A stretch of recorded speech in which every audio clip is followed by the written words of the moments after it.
Madame Le Dain. Monsieur le Président,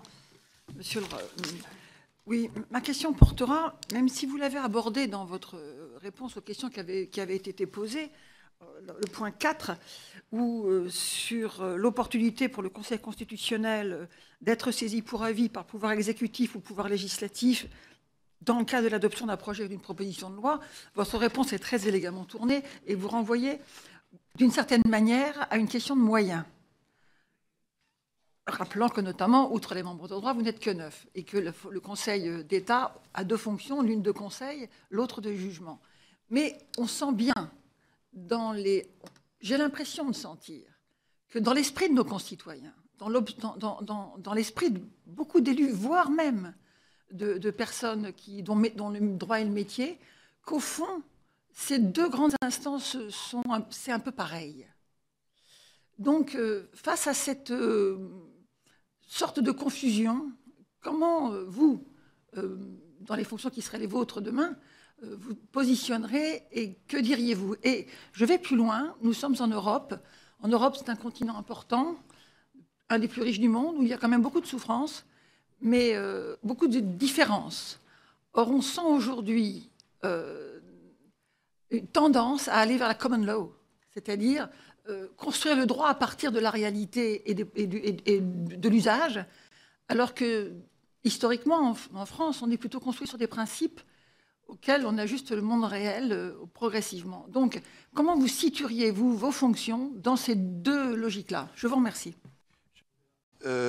Pose la question, est-ce que on ne pourrait pas saisir le Conseil constitutionnel pour avis? Est-ce que ça ne fait pas double emploi avec le Conseil d'État? Est-ce qu'on s'y reconnaît, etc. Là aussi, évidemment, la réflexion est ouverte. Je vous donne mon sentiment au bénéfice de ce que je disais préalable. Ne prenez pas ça comme une position définitive que si j'accède aux fonctions auxquelles certains me destinent, je prendrai périndé cadavère. Bon, il faut toujours aussi être pragmatique et tenir compte de l'expérience. Au Conseil d'État, pour des raisons pratiques, vous l'avez souligné, les choses ne posent pas de difficultés. Lorsque le gouvernement soumet un texte, bon, il est examiné, et ensuite, s'il y a un recours, il est également examiné. Mais on prend soin que ce ne soient pas les mêmes personnes qui soient appelées à se prononcer dans les 2 cas. Ça ne pose pas de problème insoluble, compte tenu notamment du nombre des conseillers d'État, qui n'est pas énorme, enfin qui permet cet exercice. Au Conseil constitutionnel, il y a d'abord des raisons pratiques.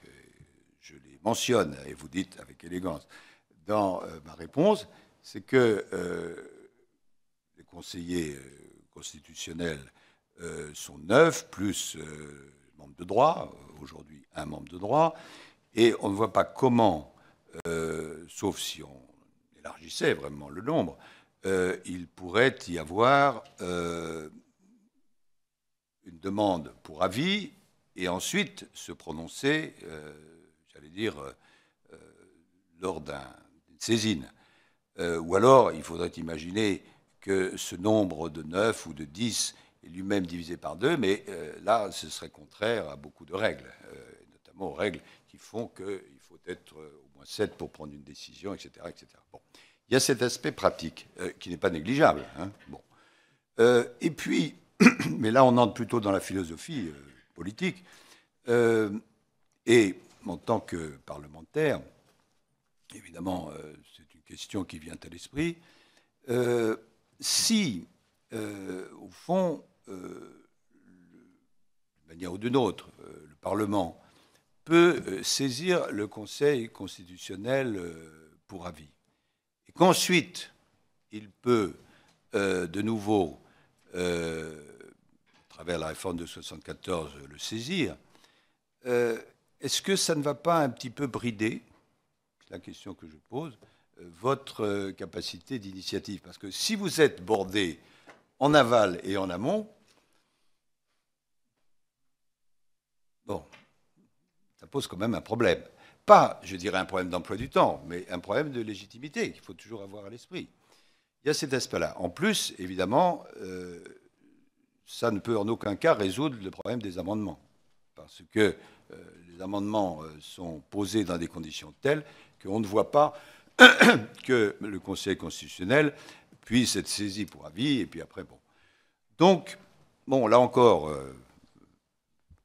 laissons toutes les portes ouvertes qui doivent l'être, mais vous avez compris que je ne suis pas spontanément enthousiaste. Enfin, quand je dis spontanément, après y avoir quand même un peu réfléchi, et à la lumière de l'expérience, mais moi je n'ai que l'expérience du parlementaire ou du ministre ou du président de l'Assemblée nationale. Je n'ai pas l'expérience par définition des membres du Conseil constitutionnel. Voilà, par rapport aux questions qui m'ont été posées. Ah oui, alors, common law. Bon, common law. Alors, s'il s'agit, si vous voulez, de tenir compte de la réalité, ah oui, bien sûr. Et au fond, la définition que donnait Jaurès.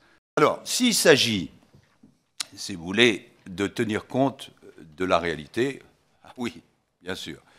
Et au fond, la définition que donnait Jaurès du courage s'applique à beaucoup de fonctions, y compris à celles de membres du Conseil constitutionnel, peut-être même aussi à celles de parlementaires. Aller à l'idéal et comprendre le réel.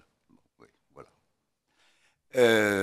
Bon, et d'ailleurs, le Conseil constitutionnel en fait application lorsque, dans telle ou telle de ses décisions, il prend bien soin de noter compte tenu des circonstances. Bon, et si les circonstances changent, les décisions peuvent changer aussi. Bien. Maintenant, je saisis votre question, je tire le fil pour dire la chose suivante.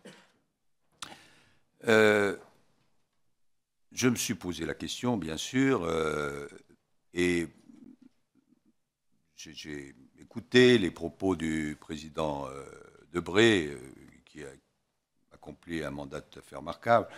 Dans son dernier discours, il a dit voilà comment je verrai la suite, voilà les pistes qu'il faut peut-être explorer. Bon. Et s'il y a des questions là-dessus, bien sûr, j'y répondrai volontiers. Mais je me demande, il ne faut pas nécessairement changer pour changer, mais on peut se dire vers où est-ce que le Conseil doit aller. Et il y a une direction, notamment, qui me paraît importante. C'est ce que j'appellerais, ça ne répond pas exactement à votre question, mais ce n'est pas très loin, le rayonnement international du droit français. J'ai été appelé dans mes dernières fonctions, comme ministre des Affaires étrangères, évidemment à réfléchir beaucoup, qu'est-ce qui fait le rayonnement de la France? Alors, il y a l'économie, il y a la défense, il y a notre histoire, il y a notre langue. Bon. Mais je considère que le droit, c'est un point extrêmement important. Et il y a une concurrence qui existe entre le droit qu'on appellera français pour être simple, et puis le droit anglo-saxon, qui a, et cette concurrence a des conséquences énormes, à la fois en termes d'équilibre de la société et notamment en termes économiques. Quelles sont les meilleures solutions? Bon. Et il y a un travail qui a été fait, et j'en discutais avec le secrétaire général du Conseil constitutionnel, nous faisons partie de différentes associations, et aussi bien Robert Badinter, Jean-Louis Debré se sont attachés à développer tout ça. Mais je me demande si on ne pourrait pas aller plus loin, sans aucune arrogance, ce n'est pas le sujet, mais en montrant que le droit français, pour parler simple, apporte des solutions qui sont extrêmement utiles dans le monde contemporain. Et sur les formes que je ne définis pas encore, parce qu'il faut regarder ça précisément, je pense que ça peut être une des directions utiles pour le Conseil dans ces prochaines années. Merci, Monsieur le Premier ministre.